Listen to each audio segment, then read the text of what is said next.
3 ലക്ഷം. എടാ എന്റെ 3 ലക്ഷം ബ്രോ. എന്റെ 3 ലക്ഷം ഉറുപ്പ്യ ഉണ്ട്. 3 ലക്ഷം ഉറുപ്പ്യക്ക് ഇത് കിട്ടോ? ഗണ്ണ് കിട്ടോ? 3 ലക്ഷം കണ്ടിട്ടില്ല ബ്രോ. പിസ്റ്റൾ കിട്ടും. എടാ 3 ലക്ഷം ഉറുപ്പ്യക്ക്. അപ്പൊ ഇത് റിയൽ ലൈഫ് ആയിട്ട് ഒരു ബന്ധമില്ല അല്ലേ ഈ ഗെയിം? പണിയെടുത്ത് കാശുണ്ടാക്കാം. എടാ അങ്ങനല്ലടാ, 3 ലക്ഷത്തിന് ഒരു ഗണ്ണ് കിട്ടൂലെന്ന് പറഞ്ഞാ അതെന്താ? അതിലെന്തോ ഒരു റിയാലിറ്റി ഉള്ളേ? പിസ്റ്റൾ കിട്ടും. എടാ നിങ്ങളെ മൂടെന്താ നിങ്ങളെന്താ ഇങ്ങനാ? ഇതെന്തെന്നാ എങ്ങനെ ഇങ്ങനത്തെ ഔട്ട്ഫിറ്റ് എല്ലാം കിട്ടിയ? ഞങ്ങൾ സിയോണിക്സ് അറിയും. ജിയോണിക്സാ? അതെ അതെ അതെ. അങ്ങനെ പറഞ്ഞ നിഞ്ച ടേട്ടില്ല? ഇത് ജസ്റ്റ് അഡ്മിറ്റ്സ് ആണ്. എന്ത് ഇത് നിഞ്ച ടേട്ടില്ല ഔട്ട്ഫിറ്റ്? പിന്നെ സിയോണിക്സ്. ഓ നിങ്ങളെ തന്നെ കസ്റ്റമാ? അതെ അതെ അതെ അതെ. ഓ ഇങ്ങനെ സീനാന്നല്ലേ. നിങ്ങളെ ടീമിൽ തന്നെ എടുക്കോ? ഇല്ല ഇല്ല ഇല്ല ബ്രോ. ബ്രോ ഇവിടുത്തെ കളിച്ചൊന്നും പഠിക്കാതെ ജസ്റ്റ് ബേസിക്സ് അറിയോ?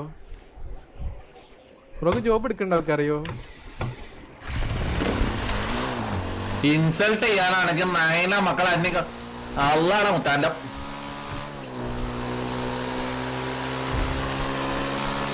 3 ലക്ഷം ഉറുപ്പ്യ ഉള്ളവന്റെ മുഖത്ത് നോക്കിട്ട് പറയേണ്ട വർത്താനം പറഞ്ഞേ.